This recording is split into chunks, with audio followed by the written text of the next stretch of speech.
Welcome to another edition of ATL Prime Sports. I'm JJ Jurjevich. Joining me this evening is the one, the only Larry Gardner, and of course our fabulous producer Wayne Ridenauer in Memphis, Tennessee. You can find us all at ATL Prime Sports on Facebook, Twitter, Instagram, and YouTube, and of course Apple and Spotify as well. Please like and subscribe if you like the content. Our personal Twitters at JJ Get You One for myself, at RWY Jr. for Wayne, at Corder Todd for TC Todd Corder, who is out broadcasting some play-by-play hockey up in Boston, Massachusetts this weekend, and of course at LG for real though for our newest co-host Larry Gardner. How's everyone doing tonight, Wayne? I'll start with you this evening, man. How you doing, buddy? Looking forward to some NCAA tournament basketball, and that's all that's on my plate right now. Larry, how you doing, man? And it's been a great week so far. Halfway through the week, we've hit the hump day. But nah, man, I have no complaints. Blessed. Everything is well. Kids are doing great. Life is good, man. Thank you for asking. Good. I'm doing great as well. I'm going to start off with a little sports tidbit.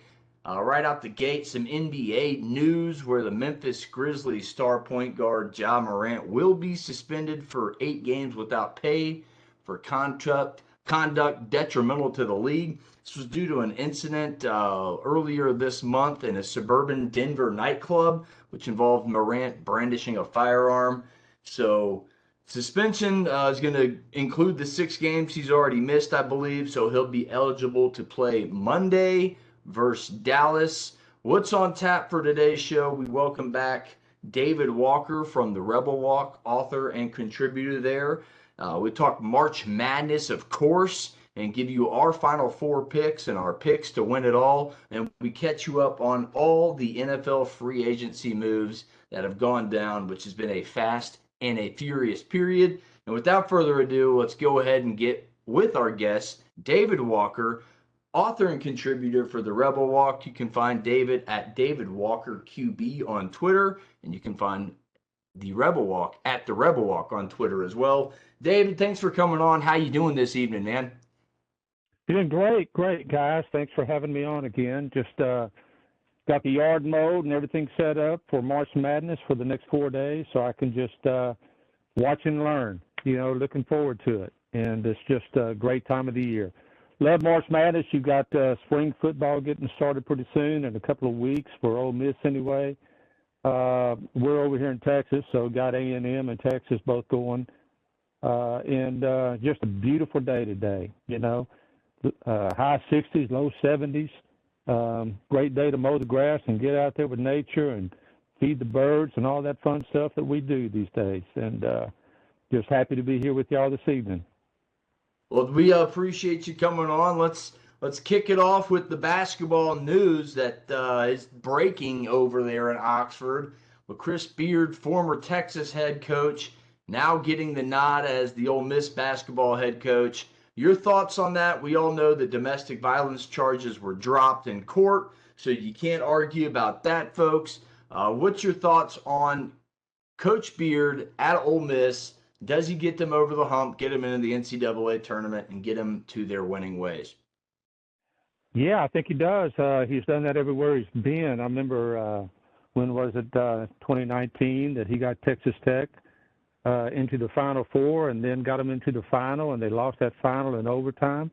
And Texas Tech is not a really, basketball school, but he was at Texas Tech with Bob Knight and Bob Knight's son there for about 10 years. So he certainly knows a great brand of basketball. And, from what I understand, the athletic director, Keith Carter at Ole Miss, had several phone calls from former national championship coaches, highly endorsing Chris and Baird. So I think it's going to be a good get together. I think everybody's going to enjoy the style of basketball that he's going to bring.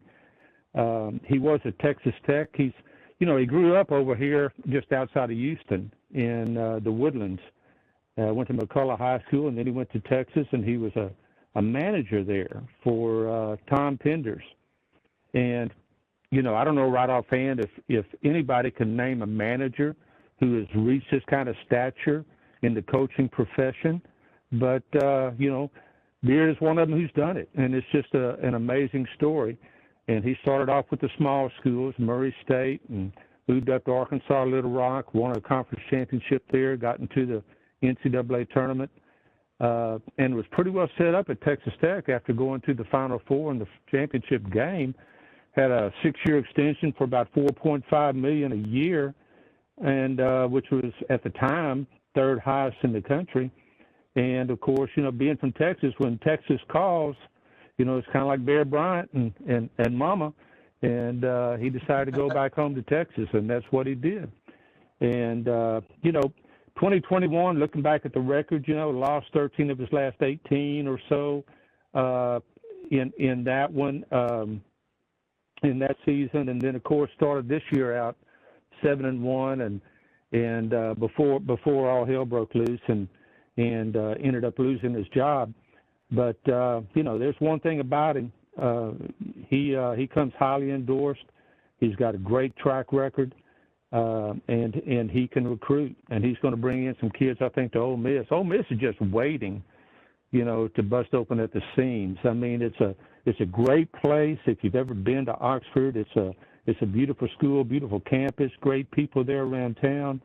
And Keith Carter, they're hiring some coaches there. They already have a heck of a baseball coach, and now they got them a really good basketball coach. And everybody knows Lane Kiffin, and that was a big splash hire several years ago. So Ole Miss is coming at you. I mean, they're not backing down. And any kind of controversy or anything that may have come with the Beard hiring has been completely sidestepped and overlooked.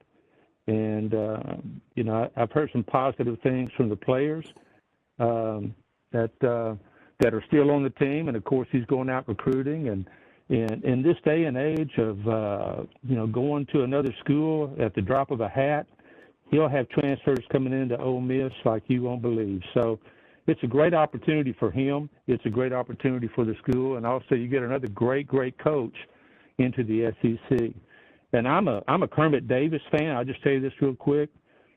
Kermit in his last 21 games as an underdog did not win a single game, and that's 16 games this year and 5 games from the previous year. So you got to win some of those games where you're underdogs. Of course, you never want to be an underdog. You want to be like an Alabama and, be favored in every game. But, you just can't lose 21 straight and keep your job. But Kermit's a great guy. I love Kermit Davis. He coached over at A&M for a year before going to Middle Tennessee, and, had a great first year, when he took over for Kennedy at Ole Miss, but just couldn't get it going after that. But everybody's really excited. Everybody's really excited to have Chris Beard on board. It's one of the things, and you mentioned it, talking about him coming on board. What is it going to take for him to get into Oxford and immediately get the Rebels to competition status with the rest of the SEC greats, to get them to the Tennessees, the Kentuckys, and to that level, the Alabamas, and with Alabama being right in their same division. I mean, what's going to be his biggest challenges as soon as he gets into place? Well, I think, the word everybody talks about is culture, and I think that's going to be the thing that he's going to have to build on there, because Ole Miss really doesn't have, everything starts from today. What you've done in the last 10, 20, 30 years really doesn't matter whenever you start a new regime. And I think his primary focus right now, as he said yesterday during his news conference, is getting top talent into Oxford. And that's what Nate Oates did at Alabama. That's the key to winning. Down here at U of H at Houston, they've got some great talent. I don't know if Marcus Sasser is going to be quite ready for the first game, but I think he is, and that's the thing. And it just depends on how long you get those kids to stay in order to develop your program. But if he can get some kids come in and stay 2-3 years, then he's going to make something out of them, and it's going to be quite impressive, I think. And then, of course, you got what A&M's done over here with Buzz. Buzz came in his second, third year, he's done a heck of a job there. And he's never really had a base. A&M's never really had a basketball base. So there's a lot of opportunity for these schools now with the NIL and with the free transfers going on to become good quickly. And I think they got the right man for the job in terms of doing that, because he is going to be very impatient to get near the top at SEC West, SEC, and then, as he said, national championships and playing on Monday night. Yeah, well, I've looked at their schedule, and they don't have anything scheduled, for next year up yet. But I'm pretty sure they're going to have to play Memphis down in Oxford, and I might have to make that road trip because I'm familiar with the old Tad Pad, but I've never been in the pavilion before, so I'd like to check that place out. And I know that's a new facility, and everybody's excited about it, so I may have to make that road trip. It's not too far away from Memphis. Well, that's a really good point, because the facilities, are second to none. I mean, they've done a wonderful job in everything they're doing around the campus here, but particularly that facility. That's going to be a draw for a lot of good players. You're listening to David Walker right here on ATL Prime Sports. You can find David on Twitter at DavidWalkerQB. And you may have heard of David as being a former Texas A&M quarterback himself. And speaking of football, we'll talk a little spring football. Everybody's starting to get in the mix. Georgia's starting to practice. Our local Georgia State program is one of the few schools that's already finished spring practice. So what's the buzz in there in the Grove around spring football there in Oxford? And what are some position battles? Maybe some position battles. Go over some position battles that you're looking forward to in spring practice. I'm sorry, I should have finished the question. Oh, that's quite all right. Well, Jackson Dart, of course, is the quarterback going in, and picked up an Oklahoma State transfer who started for 4 years at Oklahoma State.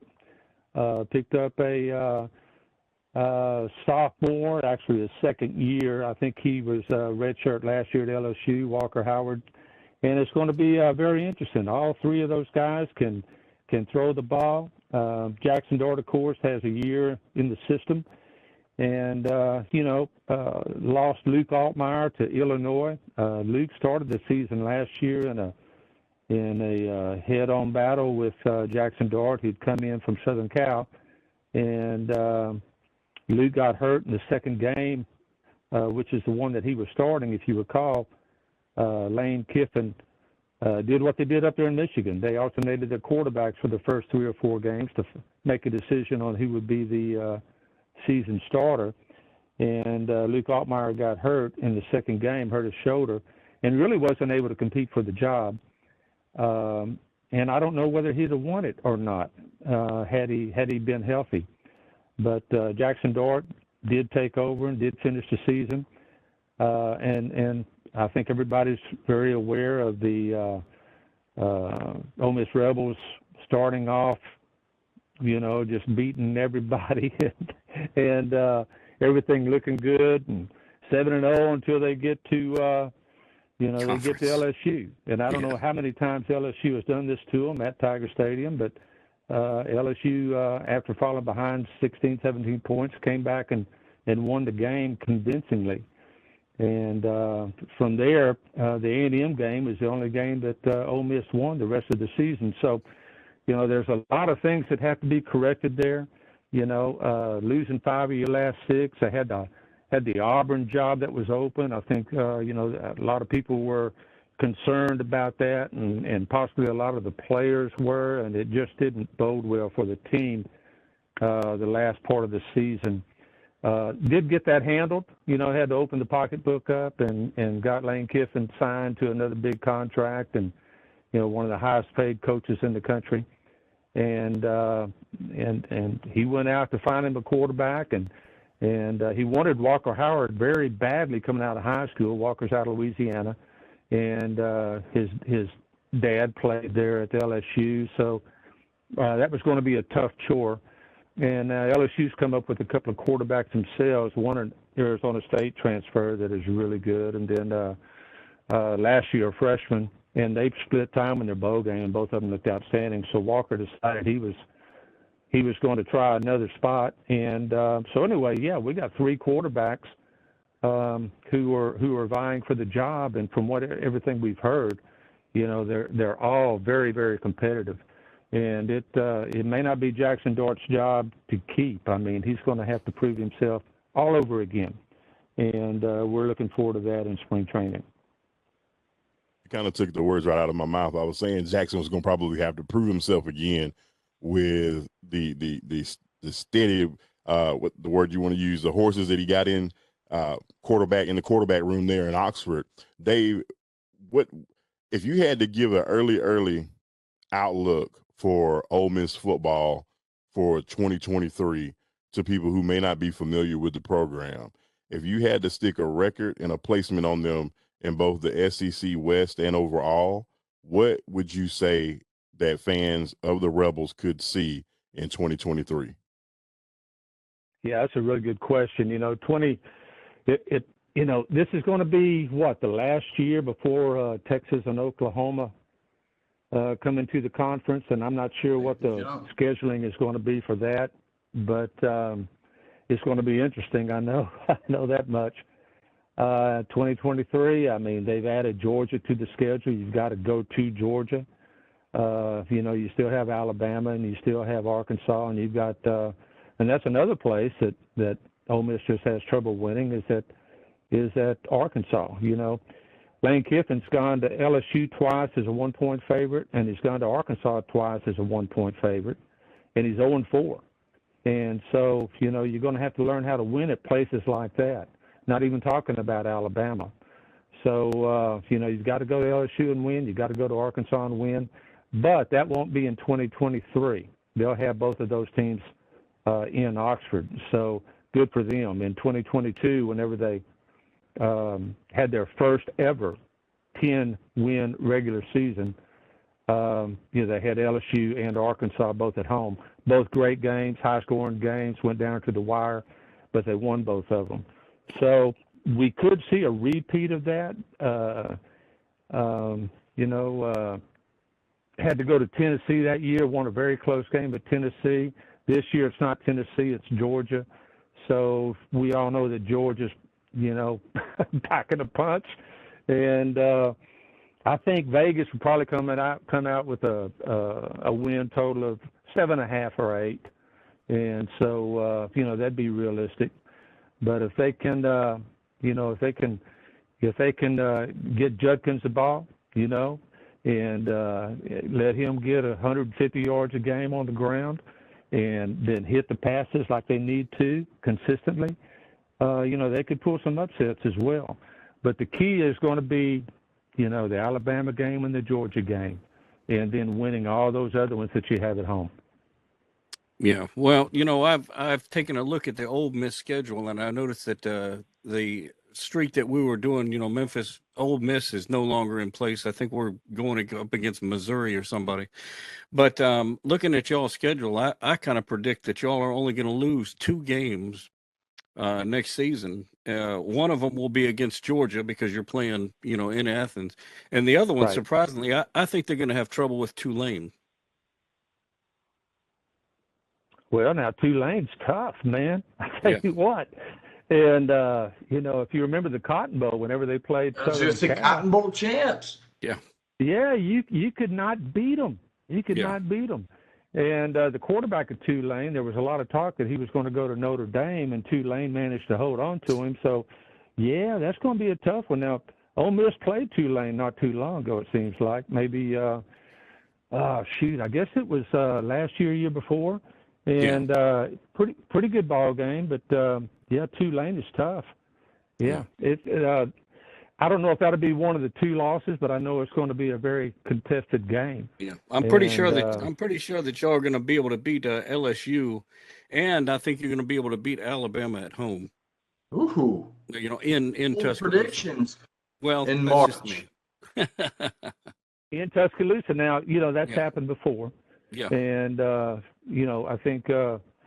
I think anything's possible. We all saw 10, 11 years ago. We saw Johnny Manziel go over there and do it, And then we saw Chad Kelly go over there and do it. And so it can happen. But, the stars got to be aligned just right to go into that place and win a football game. And, hopefully the defense is going to be there like it was 2 years ago and, get some stuff done. They hired Golding out of Alabama, the defensive coordinator, and he's going to be coming in. I'm pretty sure going to be running his own stuff, and it's going to be Nick Saban stuff. And so that's going to be fun as well. I don't know if we'll see as much of the 3-4 defense as we have in the past. That may that may lessen quite a bit, but it just depends on what they come to terms with, as a coaching group and their personnel. So we'll see. We're looking forward to it though, both sides of the ball. And a lot of action. Should be a fun SEC football season this fall. But let's flip back to basketball real quick. We're running out of time, David. Did you fill out a bracket and give me your Final Four if you did? Yes, I did. It's always hard to go with any teams but the one seeds. And I always catch myself saying, well, shoot, they're all ones. Okay, that's just the way it goes sometimes, and the team that's favored, sometimes just doesn't make it. But I kind of like, I'm going to go if Houston can get to the Final Four in Houston. I think Houston can win it. I'm going with a long shot, Alabama and Purdue in the other bracket. And we'll see how that turns out, and and we'll see, and Houston beating Kansas. So those are my top four, and I think that's pretty much the top four in most everybody's brackets. But hopefully the one seeds will all get there this year. So you're going all one seeds. I that's happened a couple times. I think once or twice in Final Four history. So it's not far-fetched. Dave, thanks for coming on. We appreciate it. Again, folks, David Walker. You can find him on Twitter at David Walker QB of the Rebel Walk. Thanks so much for coming on, David. We'll chat with you soon. Thank you, guys. Enjoy the madness. See you later. Absolutely. Enjoy the madness is correct. Next time we get David on, we'll have to talk a little Ole Miss baseball. They're off to a hot start. They're 14-3 in their title defense. But we got a lot of NFL free agency to talk about here, and that's where we're going next. NFL free agency is underway, and, man, it's been fast and furious, guys. I don't think I've seen a more significant free agent period in a couple years that comes to mind real fast, except for this one. Hey, you name it, they've been on the move, and we'll catch you up on all the signings and talk about their impact right here, right now. We'll start with the Falcons. Which new Falcons free agent will make the most impact thus fall? Look, I'll tell you what. I'll start off with saying I think the re-signing of Chris Lindstrom is huge.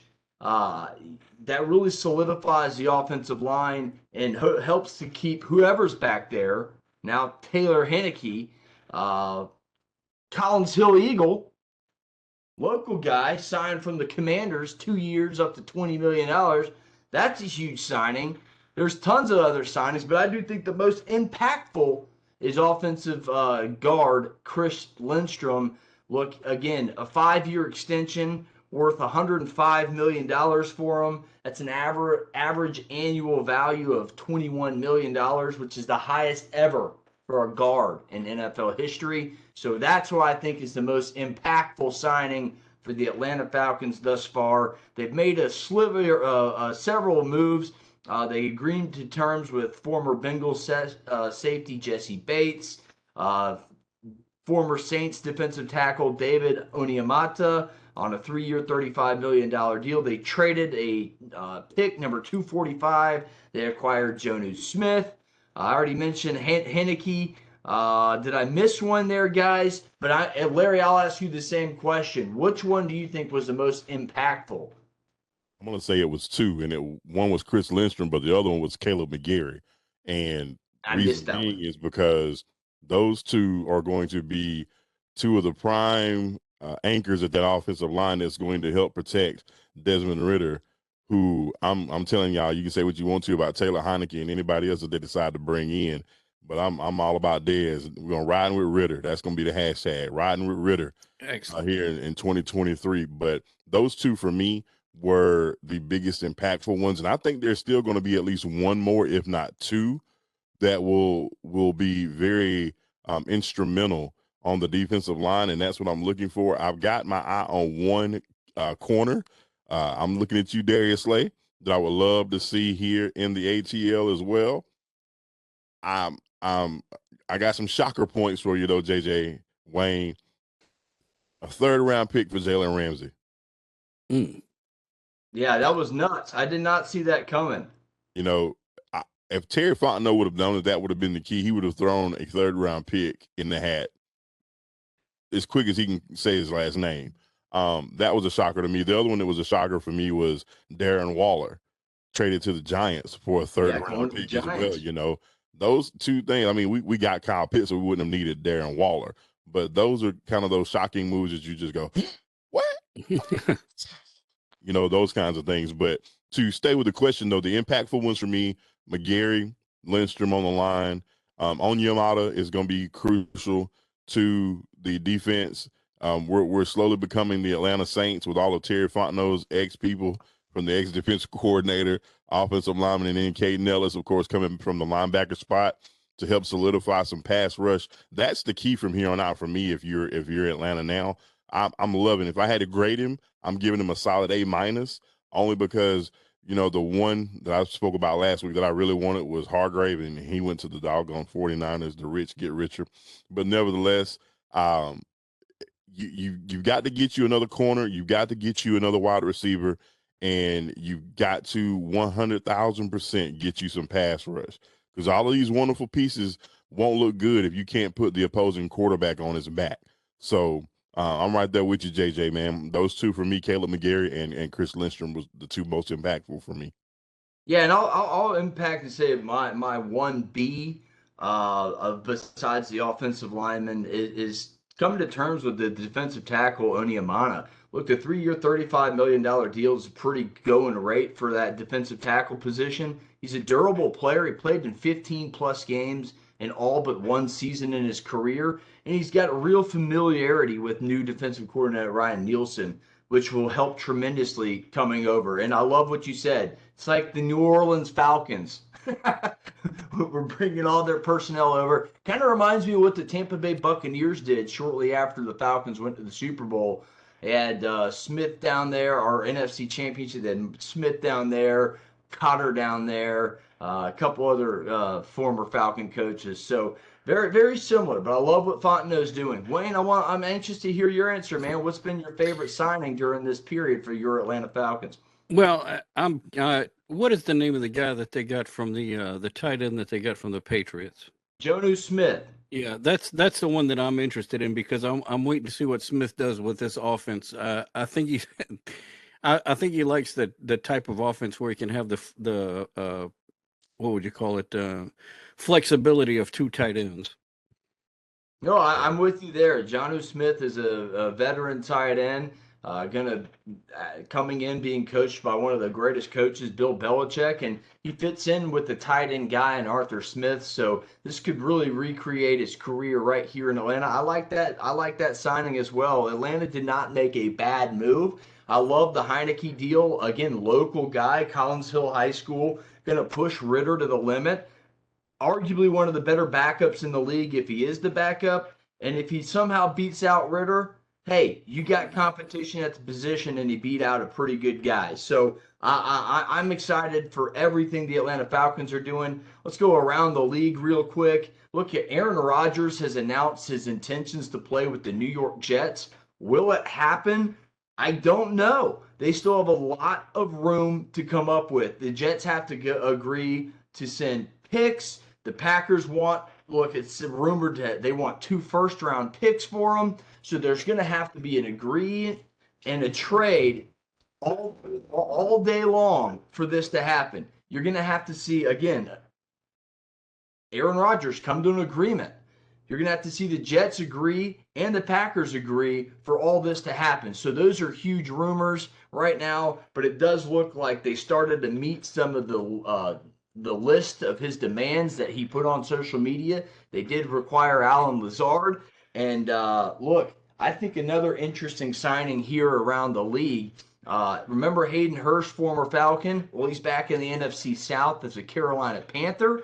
And another impactful signing, guys, Juju Smith-Schuster, 3-year, $33 million deal with New England after his lone Super Bowl championship season with the Kansas City Chiefs. Those are some impactful signings and rumors around the league. And, of course, the latest eye-opener, again, folks, it's been a fast and furious period. Ezekiel Elliott is now a free agent. That's right, a free agent the Cowboys have released. Longtime veteran running back Ezekiel Elliott. So fast and furious is a theme for NFL free agency. Larry, go ahead and mention some other ones, man. There's been so many. We don't even have time to talk about them all. But go ahead and mention some other impactful signings here, and then I'll get Wayne a final thought on the NFL free agency period, and we'll go to our picks.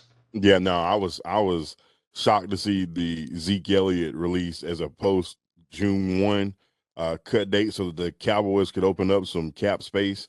And they've done a real good job doing that because they restructured Dak's deal, to open up some more cap space. Letting go of Zeke, open up some cap space. People can say what you want to about Jerry Jones, but the man knows his way around the football field, and he knows his way around the boardroom and the money room when it comes to the cap as well. And he is really doing his darndest to keep the Cowboys relevant, which doesn't really take a whole lot of effort. But that being the case, those are some shocking ones. Something else that I saw come down the pipeline too is the Atlanta Falcons made a call to Minnesota to see what the interest level would be to one Mr. Dalvin Cook.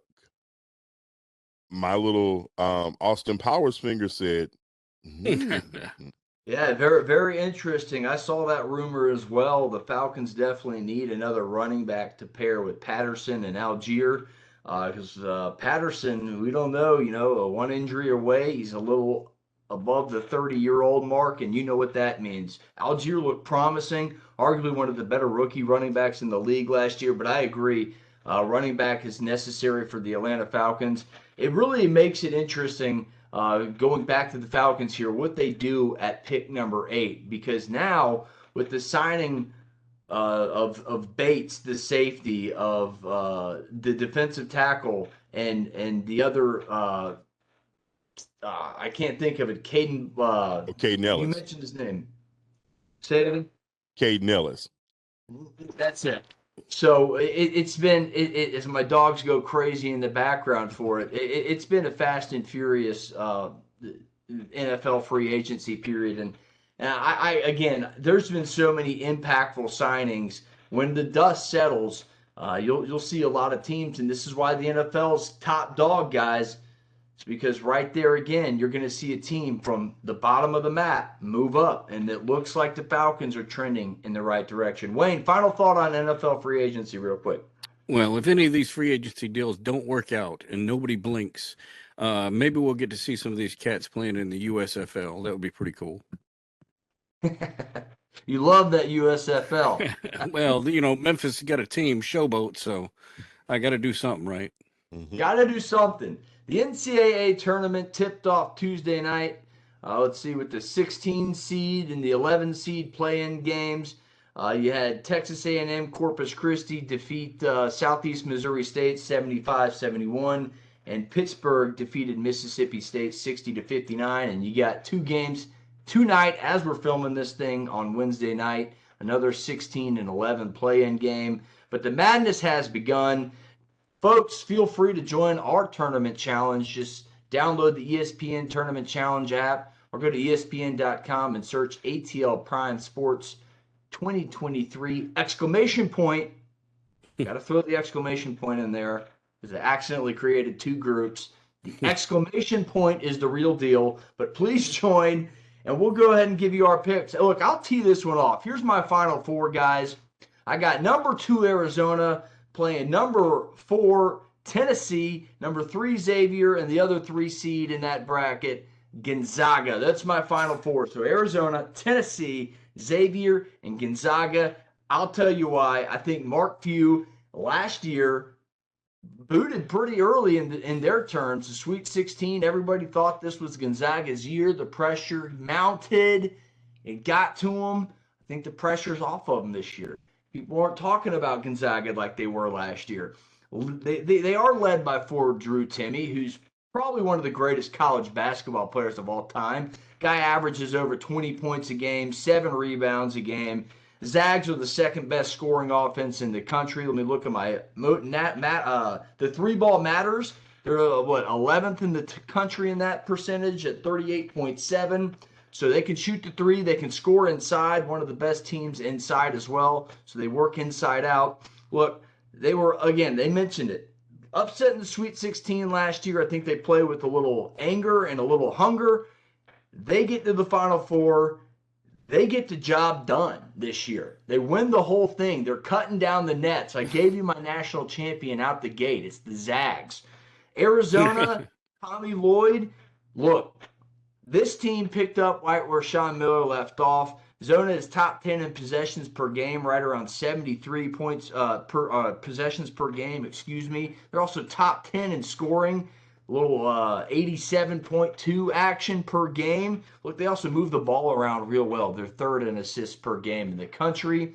Look, that style and coaching, it's going to make a deep tournament run, in my opinion. They can shoot the 3-ball well. You see where I'm going here? If you can shoot the 3-ball well, you can make a deep tournament run. They're over 38%. That's 17th in the country there. Tennessee, the reason they make the Final Four, Rick Barnes is a feisty coach, the best defensive team in the country, holding teams to under 60 points per game, right around the 58 points per game mark. And here's the deal. Texas has beaten some serious competition this year. Kansas, earlier in the year, by 14 points. Alabama by 9 points. USC, Maryland, Mississippi State, Texas, and Auburn, all whom are NCAA tournament teams. They beat you with physicality. They play ball. They move the ball around. They average over 38 rebounds a game. That's top 35 in the country. Over 16 assists a game, which is 20th in the country in that category. So I like Tennessee and their physicality to play in the national championship and lose to Gonzaga. And my Xavier pick, it's the Sean Miller connection with Arizona. The guy picked up right where he left off. On the East Coast here, the team can score 81.4 points per game. That's 16th in the country, guys. And they like to spread the love, too. Their 19.3 assists per game is second in the country. So moving the ball around, shooting the 3, playing physical defense, those are my categories to get to the Final Four. And it doesn't hurt that this team has a bulk of the players back from an NIT championship run last year. Xavier's tournament experience in the NIT gets him to the Final Four. But there it is, guys. Gonzaga versus Xavier. Arizona versus Tennessee. Tennessee and Zags move on. Zags winning it all, cutting down the nets. Larry, what you got? Gave me a very stat-filled, passionate, inspirational, pulpit-worthy example of why you feel those Gonzaga Zags are going to cut down the nets. I'm not going to give you that long-winded version. I'm going to give you short, simple, to the point. My Final Four simply is Alabama, Duke, Texas, and Kansas. I'm still struggling with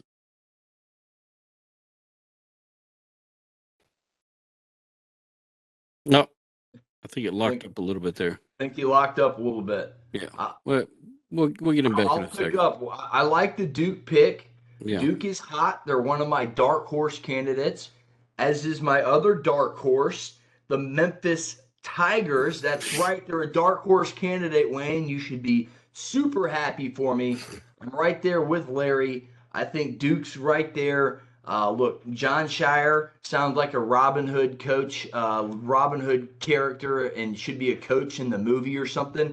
But look, when you peak at the right time, that is the best way to go into the tournament. UConn did it with Kemba Walker. They just won the tournament, got in, and kept winning. Maybe Duke does the same thing. Memphis Tigers are my second dark horse there, Wayne. Penny Hardaway knows how to coach them up. Heating up at the right time. They won the American Athletic Conference tournament. They've only lost 4 games since early January. 2 of those were versus the Houston Cougars. So there you have it. Piggybacking off Larry's point, and when Larry rejoins us, we'll get back to his Final Four picks and some dark horses. But Wayne, give us your Final Four pick.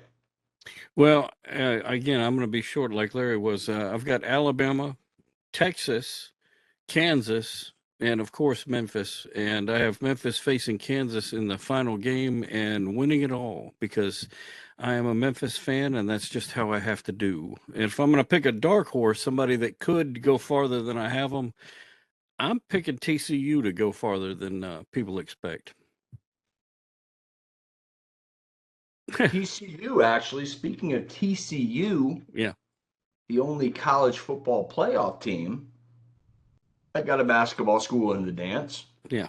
Kind of cool there. So, and I'm trying to find Todd's. Todd posted it on Twitter at Corder Todd. You can find it, and I will post it. But I think he had Texas, Kansas, Marquette, and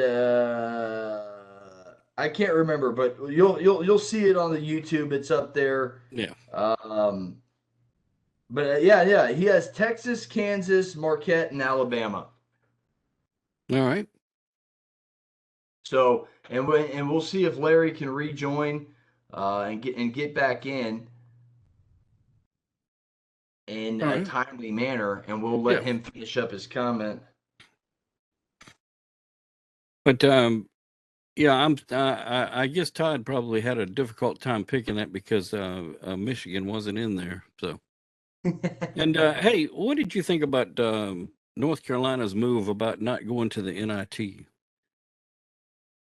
You know, that's a good question, Wayne. I am a guy of tradition and think, look, if you make the NIT, it's a prestigious tournament in its own right. Yes, it's probably a lesser tier than the NCAA tournament, but it's still got some prestige, man. You get to play in the MSG, Madison Square Garden. If you make it to the Final Four in the NIT, you still have some really good competition in there. Clemson's in there, who I think should have been in the tournament. So I definitely think the NIT is a prestigious enough tournament to where North Carolina should have accepted that bid. Larry's back with us. As he cut out, he was given his Final Four picks, and I kind of agreed with you on Duke. They're one of my dark horse picks, as well as why I wore the Memphis hat. The Memphis Tigers are one of my dark horse picks. So go ahead and give your Final Four. Wayne gave his. Todd's is going to be on the YouTube. It's Texas, Kansas, Marquette, and I just said the other one, Alabama. Texas, Kansas, Marquette, and Alabama. Larry, say your Final Four one more time and maybe a dark horse or two. I don't know why my computer just wants to keep updating tonight, but nevertheless, my Final Four: Alabama, Duke, Texas, and Kansas. I'm wrestling between who's going to win it all between Alabama and Kansas. Right now, I'm leaning towards Kansas, but Alabama has one thing that nobody else in the tournament has, and it's me against the world with Brandon Miller. Yeah. He and when you kind of got that, it puts me in the mind of, if you can remember, Wayne, you'll probably remember this a little bit more than JJ, that if you remember those 1990 UNLV running Rebels teams. Oh, yeah. Grandma Larry Johnson and Stacey Augmon and Anderson Hunt and Greg Anthony and the amoeba defense by Coach Tark, who they just went out there and they just swarmed you to death. And they did that stuff in the 80s too when I was attending what was then Memphis State. It seemed like every time we had to play them, we were either undefeated or one loss, and we'd travel out there, and it was always a struggle. Mm-hmm. And I see a lot of that in this Alabama team with a chip on their shoulder. Somebody got something to prove. That's kind of pushing me toward that way, even though I'm still leaning toward Kansas. On my bracket right now, I have Kansas winning it all. I just hadn't hit save yet. But the reason behind that is, look at these teams that catch fire in their conference tournaments, and they take that momentum straight into the madness. and it just takes 3 or 4 victories, and there you are sitting in the Elite Eight or the Final Four. You know, a couple of my dark horses, Kansas State. Y'all can laugh at me if you want to, but I'm No, telling I'm you, not. listen, and folks, I've said this at work almost all day today. Keontae Johnson is one of the best forwards in the Big 12.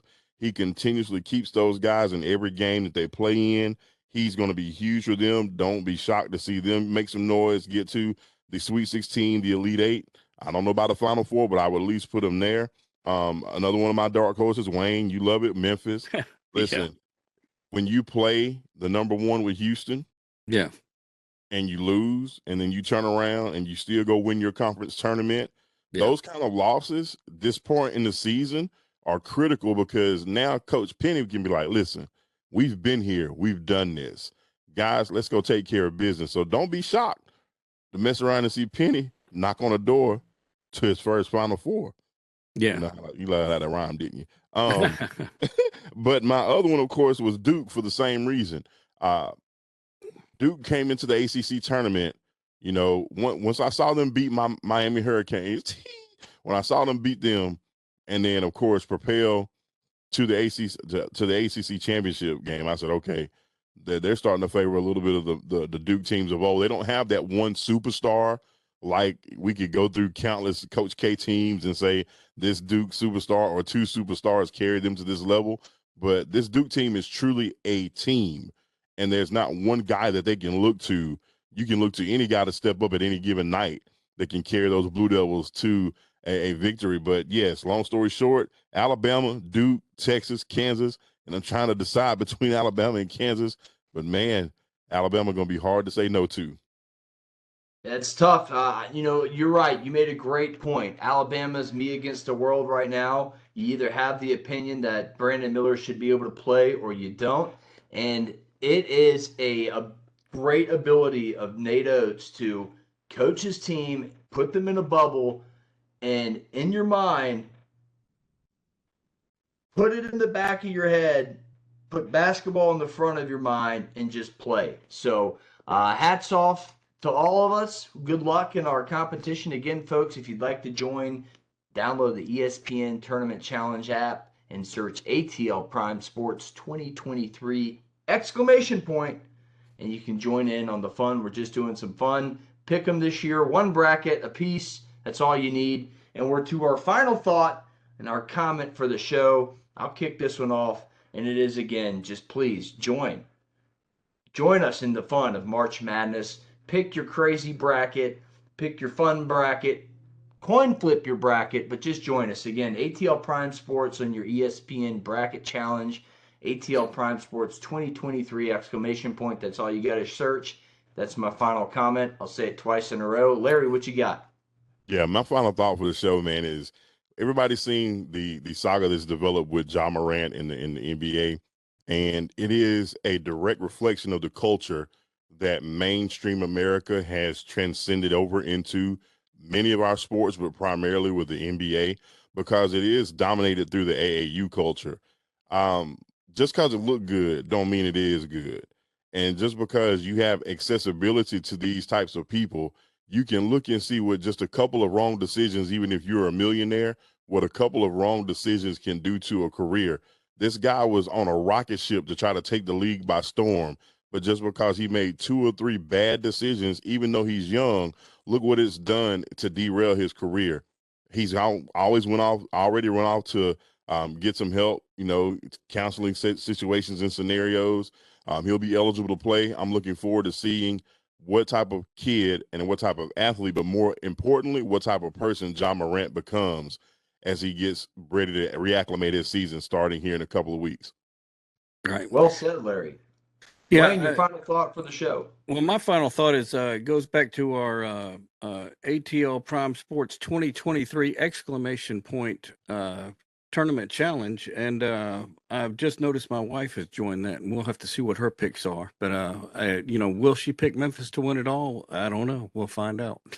We'll find out. Stay tuned. That's the excitement. Well, folks, thanks for listening. If you like the content, please like, please subscribe. Fun show today. The madness has begun. Flip your coin. Let your pit pick your bracket. It's here. Millions will play. None will win, but we all enjoy the tournament. That's Larry for Wayne in Memphis. For Todd Corder, who's up in Boston doing some play-by-play. Get you one. We'll see y'all next week.